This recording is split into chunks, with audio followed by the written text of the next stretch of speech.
bu təlimatlardan biridir. Mahnı oxuyarkən həm nəfəsimizi düzgün tənzimləyirik, həm səsimizin imkanlarının fərqinə varırıq, həm də ki, burada hansısa notu xaric oxuma qorxusu gəlir. Bu qorxu, həyəcan bizi bürüyür, onu yaşayırıq, yandırırıq və bitiririk.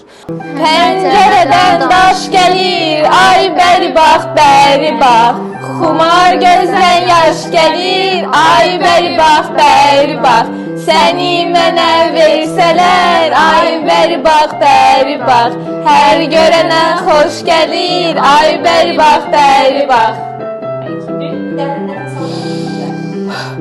Pəncərənin milləri, ay bəri bax, açılıb qızı gülləri, ay bəri bax, oğlanı yoldan eylər, ay bəri bax, qızın şirin dilləri, ay bəri bax.